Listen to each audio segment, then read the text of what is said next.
ಶಾಂತಿ TV YouTube channel subscribe ಮಾಡಿ, bell icon click ಮಾಡಿ.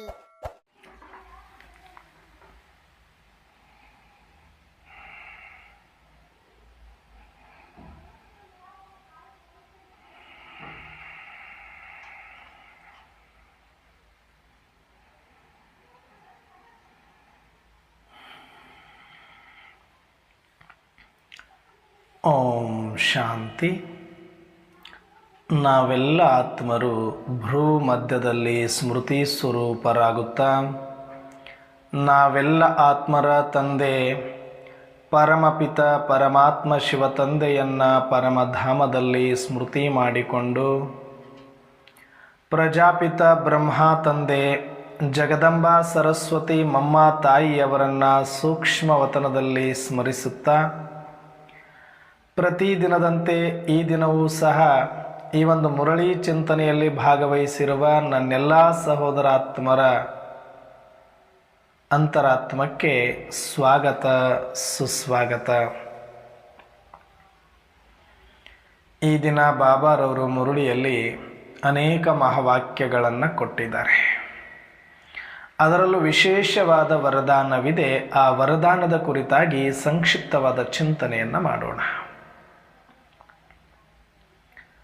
ಈ ದಿನ ವರದಾನದಲ್ಲಿ ಪರಂಪಿತ ಪರಮಾತ್ಮ ಶಿವತಂದೆ ಹೇಳ್ತಿದ್ದಾರೆ, ಮಧುರ ಮಕ್ಕಳೇ, ಮನನ ಶಕ್ತಿಯ ಮುಖಾಂತರ ಪ್ರತಿಯೊಂದು ಜ್ಞಾನ ಬಿಂದುಗಳ ಅನುಭವಿ ಆಗುವಂತಹ ಶಕ್ತಿಶಾಲಿ ಮಾಯಾ ಮುಕ್ತ ವಿಘ್ನ ಮುಕ್ತ ಭವ.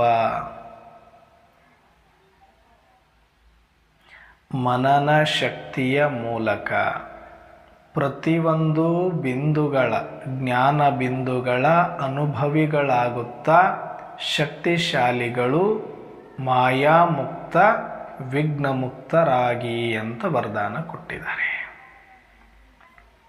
ಎಷ್ಟಿದೆ ನೋಡಿ ಕಾಳಜಿ ಬಾಬಾರವರಿಗೆ. ವಿಘ್ನ ಮಾಯ ಎರಡರಿಂದಲೂ ಮುಕ್ತ. ವಿಘ್ನ ಅಂದರೆ ಡ್ರಾಮಾ ಅನುಸಾರ ತಾನಾಗಿಯೇ ನಮ್ಮ ಜೀವನದಲ್ಲಿ ಬರುವಂತಹವುಗಳು. ಅದು ನಮ್ಮ ಕಂಟ್ರೋಲಲ್ಲಿ ಇರೋದಿಲ್ಲ. ವಿಘ್ನ ಅನ್ನೋದು ಅದು ಬರುತ್ತೆ. ಆದರೆ ಆ ವಿಘ್ನಗಳು ನಮಗೆ ವಿಘ್ನ ಅಂತ ಯಾವಾಗ ಅನಿಸುತ್ತೆ ಅಂದರೆ ನಾವು ಬಲಹೀನರಾದಾಗ ಅದು ವಿಘ್ನವಾಗಿ ಕಾಣಿಸುತ್ತೆ. ನಾವು ಅದಕ್ಕಿಂತ 100 ಪಟ್ಟು ಬಲಶಾಲಿಗಳಾದಾಗ ಆ ವಿಘ್ನವೇ ನಮಗೆ ಒಂದು ಮೆಟ್ಟಿಲಾಗಿ ಪರಿವರ್ತನೆಯಾಗತ್ತೆ. ಉದಾಹರಣೆಗೆ, ಒಂದು ಮಗುವಿಗೆ ಹುಷಾರಿಲ್ಲ ಅಥವಾ ಒಬ್ಬ ವ್ಯಕ್ತಿಗೆ ಹುಷಾರಿಲ್ಲ ಅಂದರೆ ಅರ್ಥ ಏನು? ಈಗಾಗಲೇ ಆ ಮಗುವಿನ ಅಥವಾ ಆ ವ್ಯಕ್ತಿಯ ಒಳಗಡೆ ಇರುವ ಶಕ್ತಿಯ ಕಣಗಳು, ಯಾವುದು ರೋಗ ನಿರೋಧಕ ಶಕ್ತಿಯ ಕಣಗಳಿದೆಯೋ ಅದಕ್ಕಿಂತ ಬೇರೆಯ ವೈರಸ್ಸುಗಳ ಶಕ್ತಿ ಹೆಚ್ಚಾದಾಗ ಅದು ರೋಗ ಅಂತ ನಮಗೆ ಕಾಣಿಸುತ್ತೆ. ರೋಗ ಅಂತ ನಮಗೆ ಗೋಚರವಾಗುತ್ತೆ. ನಾವು ಮತ್ತಷ್ಟು ಬಲಹೀನ ಆಗ್ತಾ ಹೋಗ್ತೀವಿ, ಶಕ್ತಿಯನ್ನು ಕುಂದಿಸ್ತಾ ಹೋಗುತ್ತೆ. ಆಗ ನಾವು ಡಾಕ್ಟರ್ ಬಳಿ ಹೋಗ್ತೀವಿ, ಇಲ್ಲ ಇಂಥ ವೈರಲ್ ಇನ್ಫೆಕ್ಷನ್ ಆಗಿದೆ, ವೈರಲ್ ಫೀವರ್ ಇದೆ.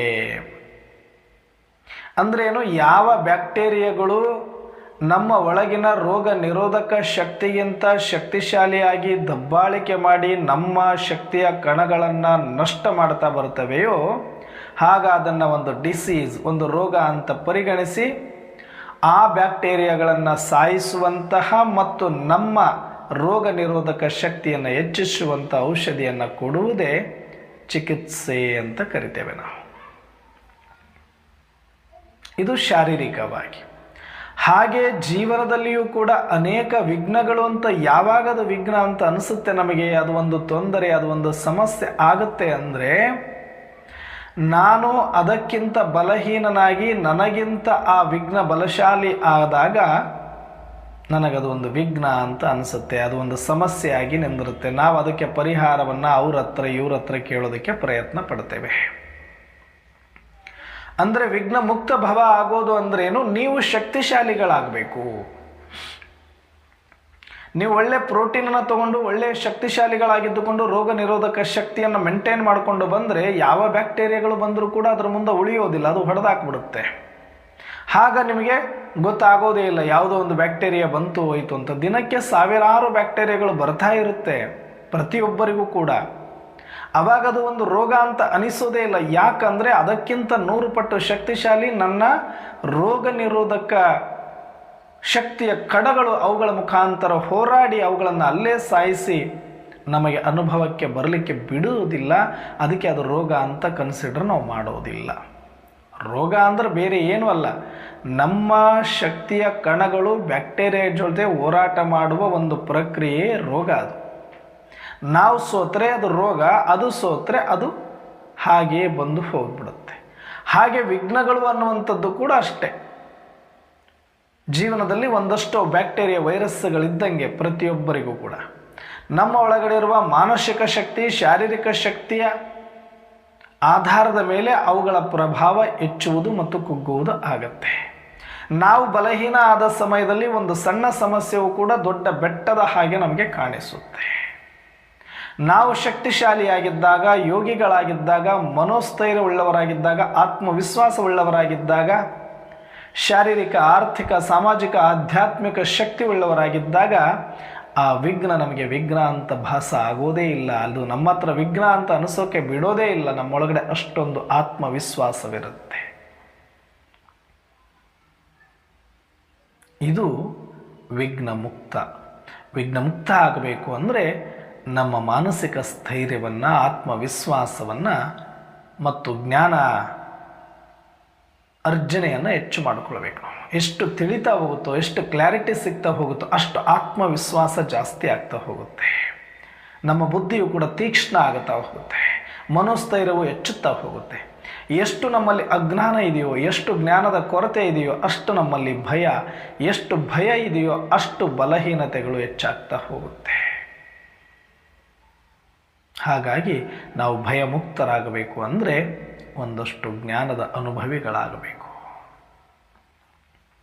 ಇನ್ನು ಎರಡನೇದು ಮಾಯಾಮುಕ್ತ ಭವ ಅಂತ ಕೊಟ್ಟಿದ್ದಾರೆ. ಮಾಯಾಮುಕ್ತ ಭವ ಅಂದರೆ ಇದು ಸ್ವತಃ ನಾವೇ ಆಹ್ವಾನ ಕೊಟ್ಟು ಇನ್ವೈಟ್ ಮಾಡಿ ನಮ್ಮ ಮನೆಯೊಳಗಡೆ ಕರ್ಕೊಂಡಂಗೆ. ವಿಘ್ನ ತಾನಾಗಿಯೇ ಬರುವುದು, ಮಾಯೆ ನಮ್ಮ ತಪ್ಪಿನಿಂದಾಗಿ ಬರುವುದು, ನಮ್ಮ ಬಲಹೀನತೆಯಿಂದಾಗಿ ಬರುವುದು.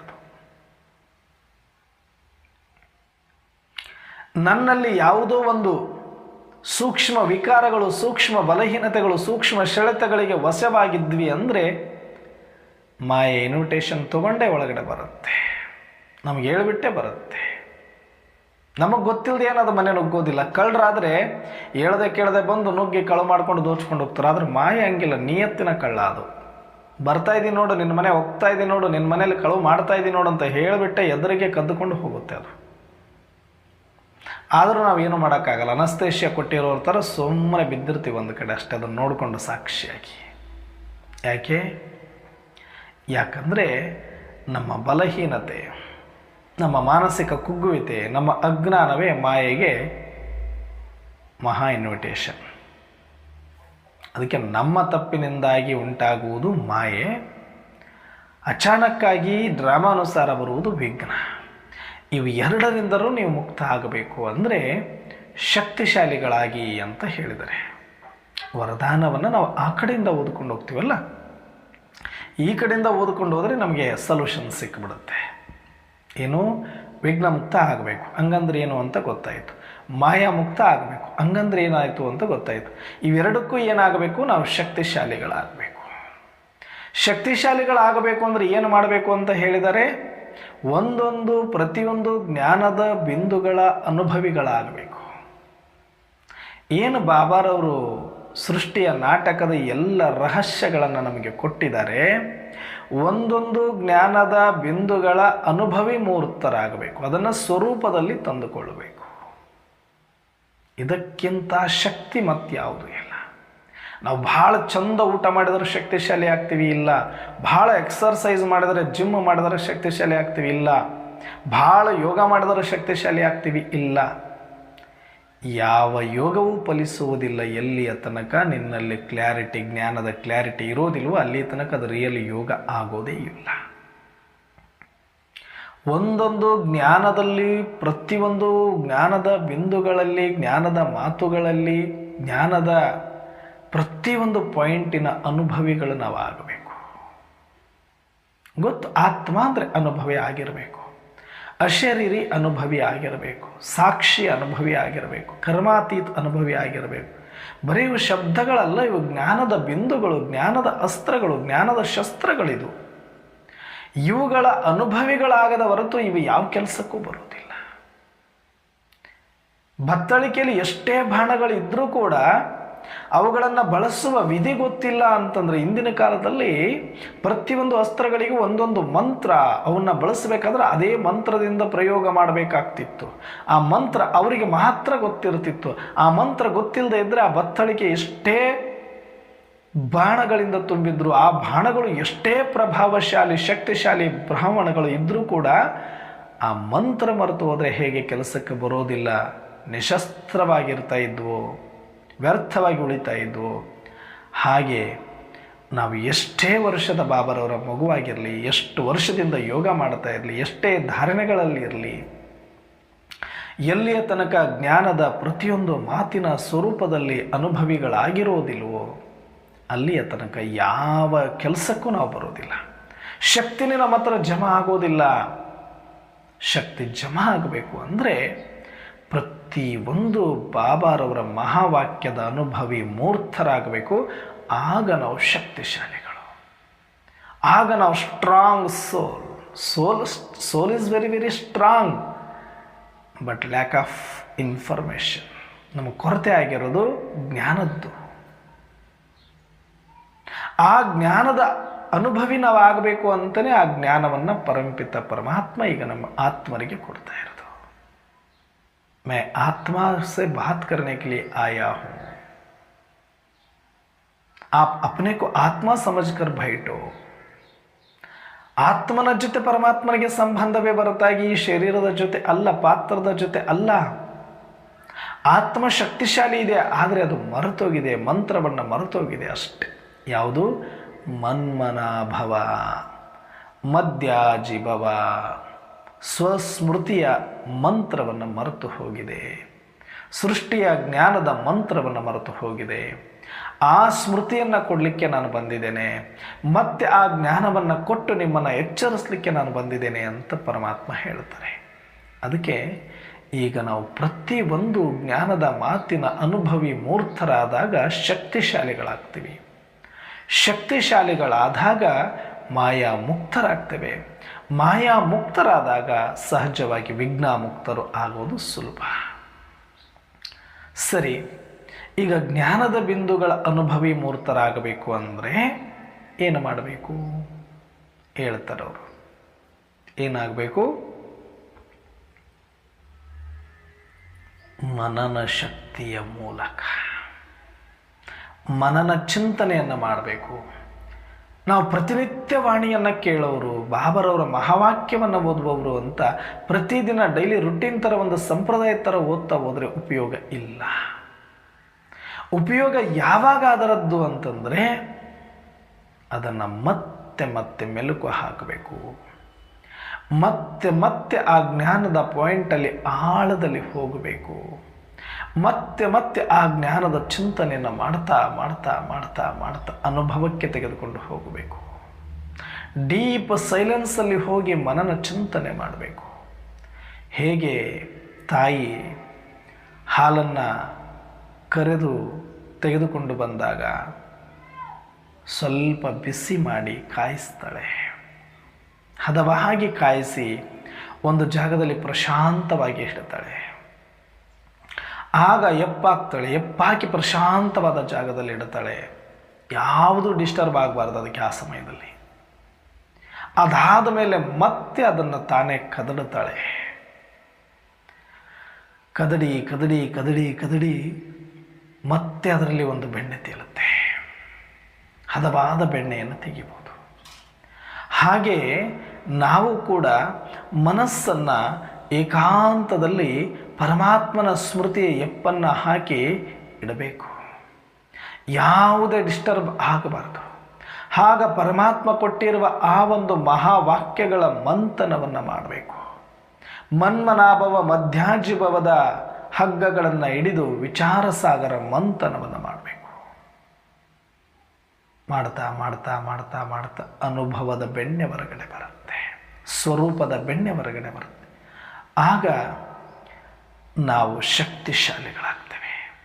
ಹಾಗಾಗಿ ನಾವೆಲ್ಲರೂ ಇಲ್ಲಿಯ ತನಕ ಎಷ್ಟು ಮುರಳಿಗಳನ್ನು ಕೇಳಿದ್ದೇವೆ ಮುಖ್ಯ ಅಲ್ಲ, ಎಷ್ಟು ಅಳವಡಿಸಿಕೊಂಡಿದ್ದೇವೆ ಮುಖ್ಯ, ಎಷ್ಟು ಆ ಮಾತಿನಲ್ಲಿ ಕ್ಲಾರಿಟಿ ಸಿಕ್ಕಿದೆ ಅದು ಮುಖ್ಯ, ಎಷ್ಟು ಅದರ ಸ್ವರೂಪದ ಆಳ ನನಗೆ ಗೊತ್ತಿದೆ ಅದು ಮುಖ್ಯ.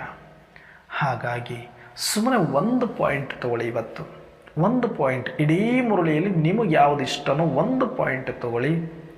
ಅದನ್ನೇ ಮತ್ತೆ ಮತ್ತೆ ಮತ್ತೆ ಮತ್ತೆ ಮತ್ತೆ ಮತ್ತೆ ಮನನ ಮಾಡಿ. ಹೇಗೆ ಒಂದು ಹಸು ಹುಲ್ಲನ್ನು ಸಿಕ್ಕಾಗ ಚಂದ ಗಬ ಗಬ ಗಬ ಗಬ ಗಬ ತಿಂದಾಕ್ಬಿಡುತ್ತೆ, ತಿಂದು ಒಂದು ಸ್ಟಾಕ್ ಮಾಡ್ಕೊಳ್ಳುತ್ತೆ. ಒಂದು ಕಡೆ ನೀಟಾಗಿ ನೆರಳಲ್ಲಿ ಹೋಗಿ ಆರಾಮಾಗಿ ಮಲಗು, ಸ್ವರ್ಗದಲ್ಲಿ ಅರ್ಧ ಕಣ್ಣು ಮುಚ್ಚಿ ಅರ್ಧ ಕಣ್ಣು ತೆಗೆದು ನೀಟಾಗಿ ಅದನ್ನು ವಾಪಸ್ಸು ಸ್ಟಾಕ್ ಮಾಡಿರೋದನ್ನು ತೆಗೆದು ನೀಟಾಗಿ ನಮ್ಮಲ್ಲಿ ಹಾಕಿ ಹಾಕಿ ಹಾಕಿ ಹಾಕಿ ಹಾಕಿ ಜೊಲ್ಲು ಸೋರಿಸಿ ಸ್ರವಿಸಿ ಸ್ರವಿಸಿ ಸ್ರವಿಸಿ ಸ್ರವಿಸಿ ಚಂದ ಊಟ ಮಾಡುತ್ತೆ, ಜೀರ್ಣ ಆಗಿ ಶಕ್ತಿಶಾಲಿ ಹಾಲನ್ನು ಕೊಡುತ್ತೆ. ಇವತ್ತು ಬಹುತೇಕ ಮನುಷ್ಯರೆಲ್ಲರೂ ಕೂಡ ಇವತ್ತು ಮಕ್ಕಳಿಗೆ ಆ ಗೋಮಾತೆಯ ಹಾಲಿನ ಮೇಲೆ ಡಿಪೆಂಡ್ ಆಗ್ತಾ ಇದ್ದಾರೆ. ಕಾರಣ ಅದು ಅಷ್ಟು ಚಂದ ಅದು ಜೀರ್ಣವನ್ನು ಮಾಡಿಕೊಂಡು ಮೆಲುಕು ಹಾಕಿ ಅದು ರಸವತ್ತಾಗಿ ಸ್ರವಿಸಿ ಚಂದ ಊಟ ಮಾಡೋದು, ಅದನ್ನು ನೋಡಿ ಕಲಿಬೇಕು. ನಾನು ಕೂಡ ಇತ್ತೀಚೆಗೆ ಅನುಭವದಲ್ಲಿ ನೋಡ್ತಾ ಇದ್ದೇನೆ. ಊಟ ಅಂತೂ ಯಾವತ್ತಿದ್ದ ಹುಟ್ಟಿದಾಗಿಂದ ಮಾಡ್ತಾ ಬಂದಿದ್ದೇವೆ ನಿಜ. ಆದರೆ ಇವಾಗ ನನಗನ್ನಿಸ್ತಾ ಇದೆ ಕಂಪ್ಲೀಟ್ ಎಲ್ಲ ಸ್ಟಾಪ್ ಮಾಡ್ತೇನೆ. ಪ್ರಸಾದಕ್ಕೆ ಕೂತಾಗ, ಭೋಗಕ್ಕೆ ಕೂತಾಗ ಆ ತಟ್ಟೆಗೆ ಸುತ್ತಲೂ ಒಂದು ಸಲ ದೃಷ್ಟಿ ಕೊಟ್ಟು ಆ ಅನ್ನ ಏನಿದೆಯೋ, ಚಪಾತಿ ಇದೆಯೋ, ಪಲ್ಯ ಇದೆಯೋ ಅದರ ಜೊತೆಗೆ ಒಂದು ಸಲ ದೃಷ್ಟಿ ಕೊಟ್ಟು ಅದರ ಜೊತೆ ಮಾತಾಡುತ್ತೇನೆ.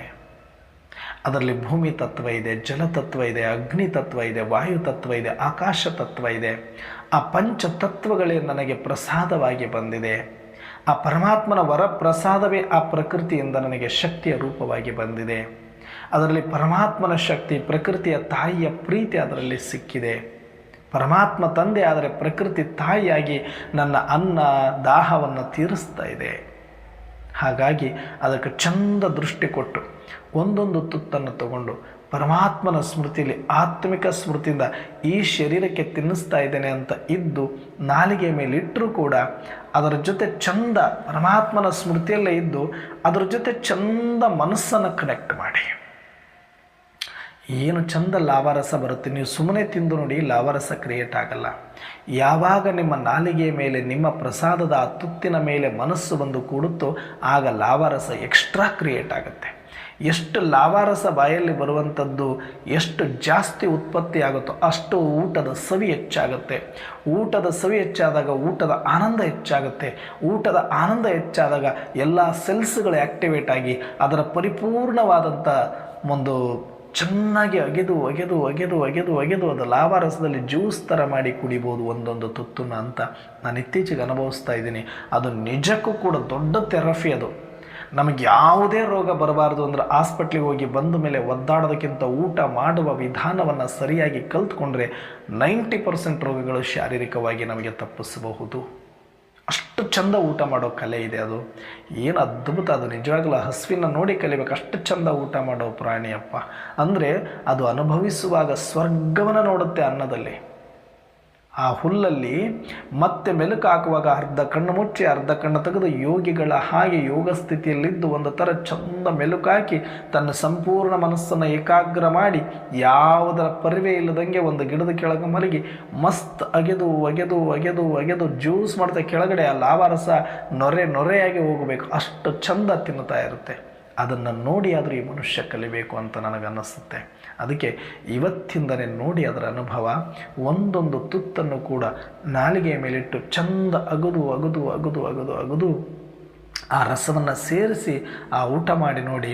ನೀವು ಎಷ್ಟು ಊಟ ಮಾಡಿದರೂ ಕೂಡ ಅಷ್ಟು ತೃಪ್ತಿ, ಅಷ್ಟು ಆನಂದ, ಅಷ್ಟು ಸವಿ ನಿಮಗೆ ಮತ್ತೆ ಹೊಸದಾಗಿ ಸಿಗಲಿಕ್ಕೆ ಸಾಧ್ಯ ಇದೆ. ನಾನಂತೂ ಅನುಭವ ಮಾಡ್ತಾ ಇದ್ದೀನಿ, ನೀವು ಮಾಡಿ. ಅದೇ ತರಹ ಜ್ಞಾನದ ಮುರುಳಿಯನ್ನು ಸುಮ್ಮನೆ ಓದಿಕೊಂಡು ಹೋಗೋದಲ್ಲ, ಒಂದೊಂದು ಪಾಯಿಂಟಲ್ಲಿ ಒಂದಷ್ಟು ಮನನ ಮಾಡಿಕೊಂಡು, ಏಕಾಗ್ರ ಮಾಡಿಕೊಂಡು, ಕಣ್ಣು ಮುಚ್ಚಿಕೊಂಡು ಬಾಬರವರು ನೆನೆಸ್ಕೊಂಡು, ಯಾಕೆ ಈ ಮಾತು ನನಗೆ ಹೇಳ್ತಿದ್ದಾರೆ ಬಾಬಾ ಅಂತ ಸುಮ್ಮನೆ ವಿಚಾರಸಾಗರ ಮಂಥನ ಮಾಡ್ತಾ ಮಾಡ್ತಾ ಮಾಡ್ತಾ ಒಂದು ಕ್ಷಣ ಅದರ ಒಂದೊಂದು ಶಬ್ದದ ಸ್ವರೂಪದಲ್ಲಿ ಬರೋದು. ಸಾಕ್ಷಿ ಅಂದ ತಕ್ಷಣ ಸಾಕ್ಷಿಯ ಸ್ವರೂಪ, ಕರ್ಮಾತೀತ ಅಂದರೆ ಕರ್ಮಾತೀತ ಸ್ವರೂಪ, ಬಿಂದು ಅಂದರೆ ಬಿಂದು ಸ್ವರೂಪ. ಅಲ್ಲಿ ಏನು ಪಾಯಿಂಟ್ ಇದೆ ಆ ಸ್ವರೂಪದಲ್ಲಿ ಬಂದು ಅದರಲ್ಲೇ ಮಗನ್ನಾಗಿ ಲಗನ್ನಿಂದ ಅದರಲ್ಲೇ ಏಕಾಂತದಲ್ಲಿ ಉಳ್ಕೊಂಡು ನೋಡಿ, ಅದರ ಮಜ್ಜಾನೇ ಬೇರೆ ಇದೆ. ಆಗ ಆ ಮನನ ಶಕ್ತಿಯ ಮುಖಾಂತರ ಜ್ಞಾನದ ಪ್ರತಿಯೊಂದು ಪಾಯಿಂಟಿನ ಸ್ವರೂಪದಲ್ಲಿ ನಾವು ಬಂದಾಗ ನಾವು ಮಾಯಾಮುಕ್ತರು, ವಿಘ್ನ ಮುಕ್ತರಾಗಲಿಕ್ಕೆ ಸಾಧ್ಯ ಇದೆ. ಇದನ್ನು ಮಾಡಿದ್ದು ಮಮ್ಮಾರವರು. ಮಮ್ಮ ಬ್ರಹ್ಮನ ಮುಖದಿಂದ ಹಿಂಗೆ ಬಂಗಾರದ ಕಾಯಿನ್ಸ್ ಬಂದರೆ ಯಾರಾದರೂ ಹಿಂಗೆ ಹಿಡ್ಕೊಳ್ತಾರೋ ತಬ್ಬಿಕೊಂಡು ಬಾಚಿಕೊಂಡು, ಹಾಗೆ ಮಮ್ಮಾರವರು ಬ್ರಹ್ಮನ ಮುಖದಿಂದ ಒಂದೊಂದು ಆ ಜ್ಞಾನದ ಬಾಣಗಳು, ಜ್ಞಾನದ ಹೂಗಳು ಬರ್ತಾ ಇದ್ದಂಗೆ ಅದನ್ನು ಚಂದ ತಗೊಂಡು ನೀಟಾಗಿ ಸ್ವರೂಪಕ್ಕೆ ಬಂದುಬಿಟ್ರು. ಅಲ್ಲೇ ಆ ಸ್ಪಾಟಲ್ಲೇ ಸ್ವರೂಪದಲ್ಲಿ ಸ್ಥಿತ ಆಗಿಬಿಟ್ರು. ಸಾಕ್ಷಿ ಅಂದರೆ ಸಾಕ್ಷಿ, ಬಿಂದು ಅಂದರೆ ಬಿಂದು, ಜ್ಯೋತಿ ಅಂದರೆ ಜ್ಯೋತಿ, ಕರ್ಮಾತೀತ ಕರ್ಮಾತೀತ, ಏಕ ಬಾಪ್ ದೂಸರನ ಕೋಯ್ ಅಂದರೆ ಸರ್ವ ಸಂಬಂಧ. ಅಷ್ಟು ಚಂದ ಒಂದೊಂದು ಸೆಕೆಂಡಲ್ಲಿ ಕೂಡ ಅಷ್ಟು ಗ್ರಾಸ್ಪಿಂಗ್ ಪವರ್ ಮಮ್ಮಾರವ್ರಿಗೆ. ಹಿಂಗೆ ಹಿಡ್ಕೊಂಡು ಹೇಳ್ಕೊಂಡು ಬಿಡ್ತಿದ್ರು ಅಯಸ್ಕಾಂತದ ಥರ. ಅದು ಬರ್ತಾ ಇದ್ದಂಗೆ ಸೌರಿ ತೊಗೊಂಡು ಇಲ್ಲಿ ಸ್ವರೂಪದಲ್ಲಿ ಇಟ್ಕೊಂಡ್ಬಿಡ್ತಾಯಿದ್ರು. ಅವತ್ತೇ ಧಾರಣೆ ಮಾಡಿಬಿಡ್ತಾಯಿದ್ರು. ಅದಕ್ಕೆ ಅಷ್ಟು ಬೇಗ ನಂಬರ್ 1 ಆಗಿಬಿಟ್ರು ಮಮ್ಮಾರವರು. ಇದು ನಮಗೂ ಸಾಧ್ಯ ಇದೆ. ಅಟ್ಲೀಸ್ಟ್ ನಾವು ಆ ಮುರಳಿ ಕೇಳುವ ಸಮಯದಲ್ಲಿ ಆಗಿಲ್ಲ ಅಂದ್ರೆ ಪರವಾಗಿಲ್ಲ, 24 hours ನಮಗೆ ಟೈಮ್ ಇರುತ್ತೆ ನಾಳೆ ಮುರಳಿ ಬರೋವರೆಗೂ. ಇವತ್ತು ಒಂದೊಂದು ಪಾಯಿಂಟನ್ನು ಕೂಡ, ಎಷ್ಟು ಪಾಯಿಂಟ್ಸ್ಗಳು ನನಗೆ ಇಂಪಾರ್ಟೆಂಟ್ ಅನಿಸುತ್ತೋ ಅಷ್ಟನ್ನು ಅಂಡರ್ಲೈನ್ ಮಾಡಿಕೊಂಡು ಆ ಪಾಯಿಂಟ್ಸಲ್ಲಿ ಒಂದೊಂದು ನಿಮಿಷ ಆದರೂ ಸ್ವರೂಪದಲ್ಲಿ ಬಂದು ನೋಡಿ. ಇಲ್ಲ ಅಂದರೆ ನೀವು ಮುರುಳಿ ಎಷ್ಟು ಕೇಳಿದ್ರು ವ್ಯರ್ಥನೇ, ಎಷ್ಟು ಜ್ಞಾನ ನಿಮ್ಮ ಹತ್ರ ಇದ್ರೂ ವ್ಯರ್ಥನೇ. ಅನುಭವಕ್ಕಾಗಲಿಲ್ಲ, ಆ ಸ್ವರೂಪದಲ್ಲಿ ನೀವು ಬರಲಿಲ್ಲ ಅಂದರೆ ಜ್ಞಾನ ಯಾವ ಕೆಲಸನೂ ಮಾಡೋದಿಲ್ಲ ಅದು. ಅದಕ್ಕೆ ಇವತ್ತೇ ಪ್ರತಿಜ್ಞೆ ಮಾಡೋಣ, ಮುರುಳಿಯನ್ನು ಬರೀ ಓದೋದಕ್ಕಲ್ಲ ಇರೋದು, ಅನುಭವಿಸುವುದಕ್ಕೆ, ಜೀರ್ಣಿಸಿಕೊಳ್ಳುವುದಕ್ಕೆ ಅಂತ ತಿಳ್ಕೊಳ್ಳಿ. ಬರೀ ಮುರುಳಿ ಓದ್ಬಿಟ್ಟೆ ಅಂತ ಹಿಂಗೆ ಟಿಕ್ ಮಾಡಿ 5 ಮಾರ್ಕ್ಸ್ ಹಾಕ್ಕೊಂಡ್ರೆ ಉಪಯೋಗ ಇಲ್ಲ. ದಯವಿಟ್ಟು ಅರ್ಥ ಮಾಡ್ಕೊಳ್ಳಿ. ಮುರುಳಿಯಲ್ಲಿ ನಿಮಗೆ ಯಾವ ಪಾಯಿಂಟ್ಸ್, ಹೆಡ್ಲೈನೇ ತೊಗೊಳ್ಳಿ. ಹೆಡ್ಲೈನಲ್ಲಿ ಯಾವುದು ಒಂದು ಪಾಯಿಂಟ್, 2 ಶಬ್ದ, 1 ಸೆಂಟೆನ್ಸು ಬೇಡ, 1 ವರ್ಡ್ ಯಾವುದು ನಿಮಗೆ ಇಷ್ಟ ಆಯಿತು ಆ ಒಂದು ವರ್ಡಲ್ಲೇ 1 ನಿಮಿಷ ಸ್ಥಿತ ಆಗಿ. ಇಲ್ಲ ಮುಖ್ಯ ಸಾರದಲ್ಲಿ ಅದರೊಳಗಡೆ ಏನು ನಿಮಗೆ ಸಾರ ಅನ್ನಿಸುತ್ತಾ ಆ ಸ್ವರೂಪದಲ್ಲಿ 1 ಸೆಕೆಂಡ್, 1 ನಿಮಿಷ. ಪ್ರಶ್ನೋತ್ತರದಲ್ಲಿ ಏನು ನಿಮಗೆ ಸಾರ ಸಿಗುತ್ತೆ ಅದರಲ್ಲಿ 1 ನಿಮಿಷ ಸ್ವರೂಪ. ಧಾರಣೆ ಮೊದಲನೇ ಪಾಯಿಂಟಲ್ಲಿ 1 ನಿಮಿಷ ಸ್ವರೂಪ, 2ನೇ ಪಾಯಿಂಟಲ್ಲಿ 1 ನಿಮಿಷ ಸ್ವರೂಪ, ವರದಾನದಲ್ಲಿ 1 ನಿಮಿಷ ಸ್ವರೂಪ, ಸ್ಲೋಗನ್ನಲ್ಲಿ 1 ನಿಮಿಷ ಸ್ವರೂಪ ಮತ್ತು ಅವ್ಯಕ್ತ ಇಶಾರೆಯಲ್ಲಿ 1 ನಿಮಿಷ ಸ್ವರೂಪ. ಸುಮಾರು 7-8 ನಿಮಿಷಗಳ ಕಾಲ ಆಗುತ್ತೆ. ಒಂದು 10 ನಿಮಿಷ ಟೈಮ್ ತೆಗಿಯೋಕ್ಕಾಗಲ್ವ ಮುರಳಿ ಮುಗಿದ ಮೇಲೆ? ಆ ಒಂದೊಂದು ಪಾಯಿಂಟನ್ನು ಸಾರ ತಕ್ಕೊಂಡು 1 ನಿಮಿಷ ಸಾಕು. 60 ಸೆಕೆಂಡ್ ನೋಡಿ ನೀವು ಏಕಾಂತದಲ್ಲಿ ಕುಳಿತು ಬಾಬರವ್ರ ಫೋಟೋದ ಮುಂದೆ ಕುಳಿತುಕೊಂಡು ಈಗ ಹೇಳಿದ್ರು, ಬಾಬಾ ವಿಘ್ನ ಮುಕ್ತ ಭವ.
ಓಂ ಶಾಂತಿ. 1 ನಿಮಿಷ ಇಷ್ಟು ಮಾಡಿ, ಅದು ಬೇರೆಯೇ ಅನುಭವ ಕೊಡುತ್ತೆ ನಿಮಗೆ. ಇದನ್ನು ಮತ್ತೆ ಮಧ್ಯಾಹ್ನ ಒಂದು ಸಲ ರಿಪೀಟ್, ಸಾಯಂಕಾಲ ಒಂದು ಸಲ ರಿಪೀಟ್, ರಾತ್ರಿ ಒಂದು ಸಲ ರಿಪೀಟ್. ಇಷ್ಟೇ ಒಂದು 10 ನಿಮಿಷ, ಒಂದು 4 ಸಲ 5 ಸಲ ಆ ಸ್ವರೂಪದಲ್ಲಿ ಬಂದುಬಿಟ್ರೆ ಇವತ್ತಿನ ಮುರಳಿ ಕೇಳಿದ್ದಕ್ಕೆ ಸಾರ್ಥಕ ಆಗಿಬಿಡುತ್ತೆ. ಒಂದೊಂದು ಜ್ಞಾನದ ಪಾಯಿಂಟ್ಗಳು ನಾಳೆ ಮಾಡ್ತೀನಿ ಅಂದ್ರಾಗಲ್ಲ, ನಾಳೆ ಮುರಳಿ ಬೇರೆ ಇರುತ್ತೆ. ಮತ್ತೆ ಇವತ್ತೇ ಮಾಡುವಂಥ ಬುದ್ಧಿವಂತರು ಯಾರೋ ಅವರು ಮಾತ್ರ ಪ್ರತಿಯೊಂದು ಜ್ಞಾನದ ಪಾಯಿಂಟಿನ ಅನುಭವಿ ಮೂರ್ತರಾಗಲಿಕ್ಕೆ ಸಾಧ್ಯ.